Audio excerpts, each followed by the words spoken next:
Buddhaya Namaha. Today I am going to bring forth you about equanimity, means samatvam in Bhagavad Gita. Start with prayer. Krishnaya Vasudevaya Devaki Nandanaya Cha Nandagopakumaraya Govindaya Namo Namaha. Developing equanimity in opposing circumstances is one of the first challenges in spiritual journey. Shri Krishna mentions in this regard in Bhagavad Gita. Adveshta sarvabhutanam maitraha karunayevaja nirmamo nirahankaraha samadukha sukha kshami santushtaha satatam yogi yatatma dhruda nishchayaha mayyarpita mano buddhihi yo madbhakta same priyaha. He who is free from hatredness towards all beings, friendly and compassionate, rid of I and mine, balanced in joy and sorrow, forgiving by nature, ever centered or mentally united with me, nay, who has subdued his mind and has surrendered his mind and reasons to me, that devotee of mine is very, very dear to me, said by Lord Krishna in Gita. Equanimity must at first be practiced in an original manner every day, and then by the grace of God gets transformed into true spiritual equanimity. We must first understand what equanimity and is not. When we encounter difficult situations or people, it is tempting to either become defensive or run away from them. Some people become indifferent to their God-given duties or apathetic to difficult people. Others adopt an attitude of pride out of anger.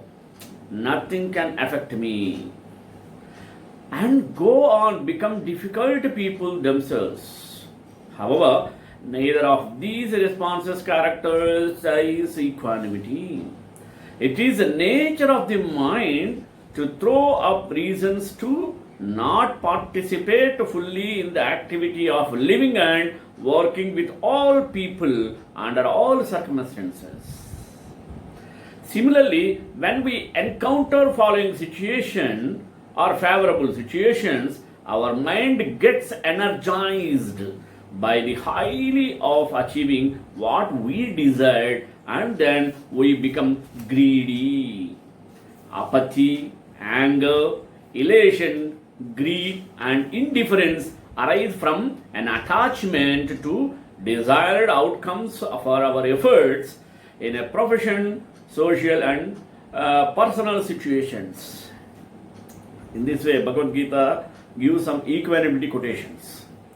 Yam hi navyata tanyete, yam hi navyata yantyete, purusham purusharshapha, samadhukka sukham dhiram, somrutatvaya kalpate. O Arjuna, the wise man to whom pain and pleasure are alike, and who is not tormented by these contacts, become eligible for immortality. The state of perfect equanimity is a state of blessedness in which one establishes himself in unity with Paramatman, the Supreme Self. This theme has been elaborated in the following sloka. Na prahrushyet priyam prapya nodvijet prapya cha priyam stira buddhirasam modo brahmavid brahmanistitaha.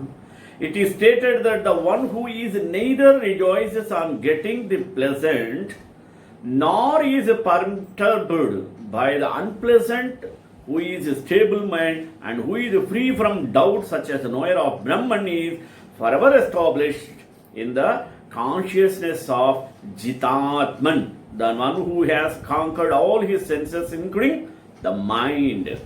He remains at peace in joy and sorrow, heat and cold, honor and dishonor, etc. will be perfect. Mai chananya yogena bhaktiravyavicharini vivikta desha sevitvam aratirjana samsadi. The importance of equanimity of mind also becomes clear from that. Constant equal mindedness with regard to that which is desirable and to that which is undesirable has been declared along with some other traits to be the spiritual knowledge. Samadukhe samo bhutva sukadukhe samo bhutva labha labho jaya jayo tato yuddhaya yujasva naivam papamavapsyasi. With even-mindedness treating happiness and distress, profit and loss, success and failure, engage in the battle, you will not incur sin that way. Equanimity of mind has also been held to be an important ingredient for being such a devotee who is near to God and for the one who is a good doer of the work. Similarly, remaining same in honor and dishonor has been held to be an essential trait for those who want to transcend the three modes of material nature. Thus, to progress on the path of spirituality and also in a day-to-day life, equanimity of mind is considered to be most essential, like a commodity. But a question is often asked as to how can such an equanimity to be cultivated? Answer for the question can be found as Ashamshayam Mahabaho Mano Durnigraham Chalam Abhyasena tu Kaunteya Vairagyena cha Grishyate. The mind is restless, no doubt, and difficult to curb, Arjuna, but it can be brought under control by repeated practice of meditation and by the exercise of dispassion. There is a parallel aphorism in the Yoga Sutras of Patanjali which runs as below. Abhyasa vairagyabhyam tannirodhaha. The mind can be controlled through practice of meditation and dispassion. Tatra stitau yatro abhyasaha. Of these two methods, the attempt to make the mind steady is called practice. With the help of faith, reverence, and steadfast reason, the mind should be repeatedly concentrated on God. Equanimity and its importance. Let us think. Equanimity is the dominant note of the Gita. The test of God realization lies in the attainment of equanimity. In all the three parts of knowledge, action, and devotion, cultivation of equanimity has been declared as an essential one of the part of the discipline to be followed, and equanimity has been pointed out as a distinguishing mark of those who have realized good or God through any of three parts. Yogastha kuru karmani sangam tyaktva dhananjaya siddhya siddhya samo bhutva samatvam yoga uchyate. Arjuna, perform your duties established in yoga, renouncing attachment and even tempered in success and failure. Evenness of a temper is called yoga. Samatvam yoga uchyate. When such an attitude of detachment becomes spontaneous, one can get perfect calmness of mind, irrespective of success or failure, joy or sorrow, etc. To sum up, when a man of patience and steady intelligence is able to face the ups and downs of life with equal mindedness and remains joyfully and blissfully immersed in his work, without any worry about a success or failure, etc., he attains a perfect serenity of mind. He remains at peace with himself and others also. Yah sarvatrānabhisnehaha tattat prāpya shubhāshubham nābhinandati nadveshti tasya prajñā pratishtita. One who is unattached everywhere and at all times, neither jubilant nor dejected on manifestation of favorable and unfavorable things, is said to be firmly established in wisdom. A person of even mind who is free from doubt and who has conquered his senses, including the mind, becomes eligible for being one with Brahman, the Absolute. He thus experiences eternal bliss. Even-mindedness, let us think out. He who looks upon well-wishers, neutrals, as well as mediators, friends and foes, mean enemies, relatives and objects of hatred, the virtuous and the sinful, with the same eye stands supreme. Sugrunmitraryudasinam adyarta dveshabandhushu sadhushvapi cha papeshu samabuddhar vishishyate. He who looks upon well-wishers and neutrals as well as mediators stands supreme. Men of judgment and reason are to be found to have a neutral attraction or natural beauty for the former and natural aversion for the later. In other words, the idea of diversity never enters his mind under any circumstances and or any account whatsoever. This is what Lord Krishna seeks to convey by the word samabuddhi, equal-mindedness. Thus, even-mindedness is emphasized much in this way. Having stated, having perfectly explained the means of God realization, the Lord now proceeds to describe the undifferentiating attitude of God realized souls. Vidya vinaya sampanne brahmane gavihastini shunichaiva swapakecha pandita samadarshinaga. Noted sloka.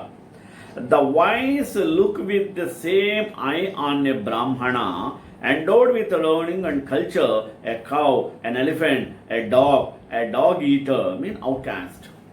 All distinctions disappear from the mind of saints who have realized the truth, reality. In their eyes, nothing exists except God, the supreme reality, the embodiment of truth, knowledge, and bliss. Never and on no account does the feeling of diversity enter in his mind. Atmaupamyena sarvatra samam pashyati Arjuna sukham va yadi va dukham sayogi paramo mataha. Arjuna, he who looks in all as one on the analogy of his oneself and looks upon the joy and the sorrow of all with a similar eye, such a yogi is deemed the highest of all. Just as a man identifies himself equally with every limb of his body, even so the yogi referred to this verse identifies himself equally with the whole universe consisting of animate and inanimate creation. This is what is meant by looking on all as one on the analogy of his own self. Thus Arjuna heard the teachings of Lord Krishna about equality or equability, and finding it most difficult for him to get firmly established in that state due to restlessness of his mind. For one who has not yet been able to develop even-mindedness cannot be entirely free from attraction and repulsion or conceive neutral fellow feelings for all creatures.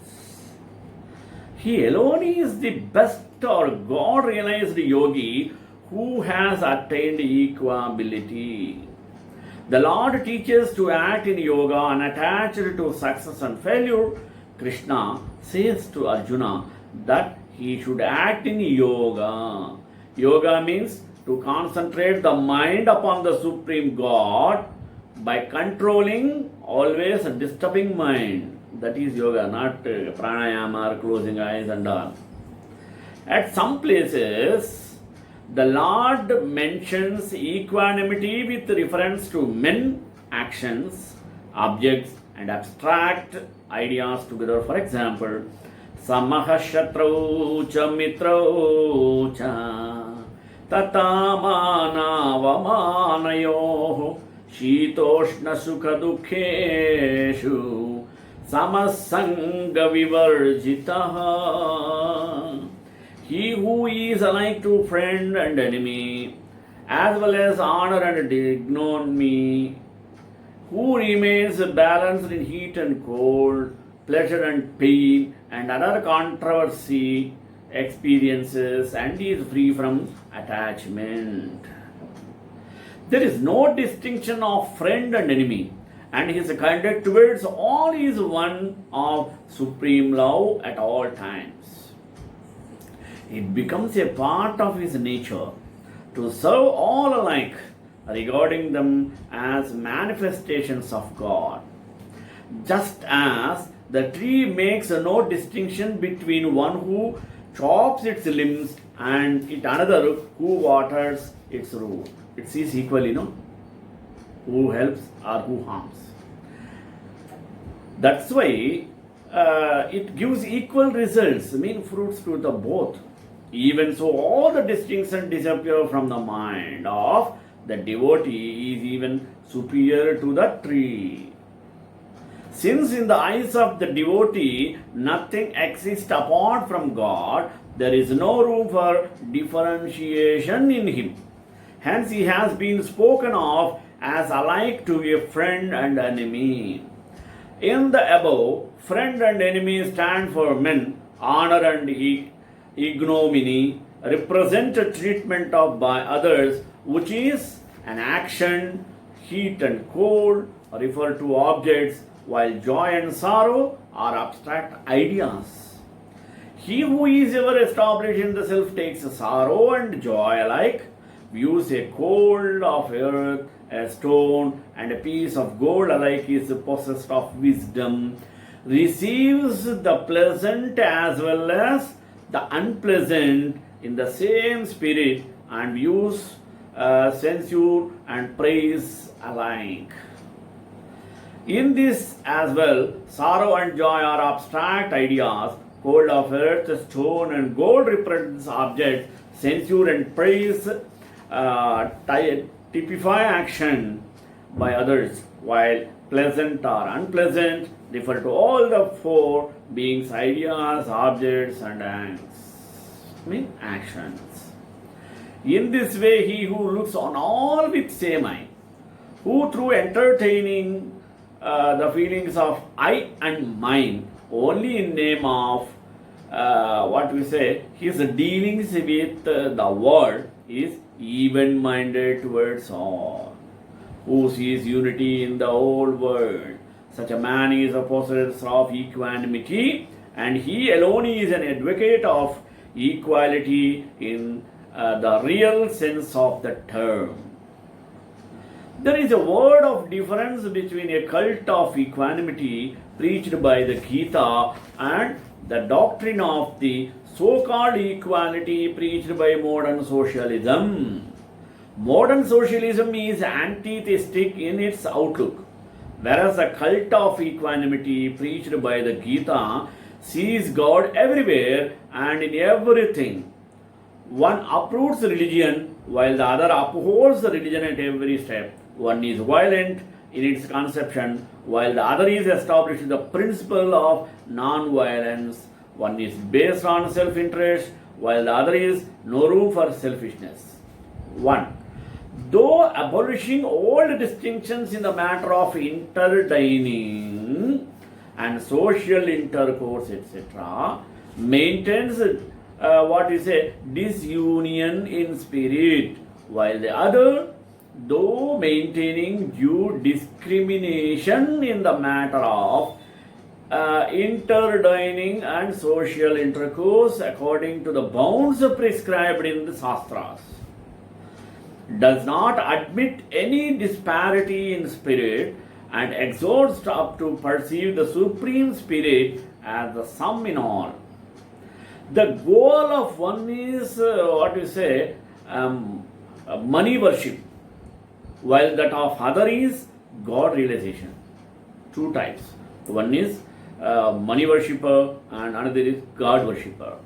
In one, there is identification with one's party and disrespect for others, while in other there is a complete absence of pride and respect for all, which comes from a sense of the immersion of God. In one, there is emphasis on external behavior, while in other it is the spirit which matters. In one, it is material happiness which is of the primary importance, while in other it is spiritual happiness that counts. In one, there is want of a tolerance, patience for others, wealth and others' views. In other, there is equal respect for all. One is dominated by partiality and prejudice, while the other prescribes a conduct which is free from partiality and prejudice. The Supreme Being is Lord Krishna. He is not pleased by any great show of mundane opulence. He is pleased only by the devotional attitude that seeks his pleasure. Intentions are more important than outcomes. In work, therefore, the right intention is of the utmost importance when intentions are devotional success and failure are both understood to be the wish of the Supreme God. The real pleasure is simply engaging in His service, in God's service. Durena hyavaram karma buddhi yoga dhananjaya buddhau sharanam anvichan kripana palahetava. O Arjuna, action with a self-motive is far inferior to this yoga in the form of equanimity. Do you seek shelter in this equipoise of mind, Arjuna? For there is a want of poor and wretched are those who are instrumental in this regard. They are considered actions barefoot like. One who has actually come to understand one's constitutional position as an eternal survivor of the Lord gives up all engagements save working in Krishna consciousness. As already explained, Buddhi Yoga means transcendental loving service to the Lord. Such devotional service is the right course of action for the living entity. Only misers, mean-minded persons, desire to enjoy the fruit of their own work just to be further entangled in material bondage. Except for work in Krishna consciousness, all activities are abominable because they continually bind the worker to the cycle of birth and death. One should therefore never desire to the cause of work. Everything should be done in Krishna consciousness for the satisfaction of Lord Krishna. Misers do not know how to utilize the assets of riches which they acquire by good fortune or by hard labor. Like misers, unfortunate persons do not employ their human energy in the service of the God. Acting on the strength of the spiritual understanding of the self and of the position of Lord Krishna as a supreme enjoyer is an enlightened action that never agitates the mind. To work fully surrendered to the Lord for His pleasure and in accordance with His direction is beyond mundane duty. This kind of work for the Lord alone is pure devotion. When one is unable to recognize a problem with self-centered work, he is called a miser. For even with the great human consciousness, he is unable to see the things as they are. Buddhi yukto jahati ha ube sukruta dushkrute tasmad yogaya yujasva yoga karmasu kaushalam.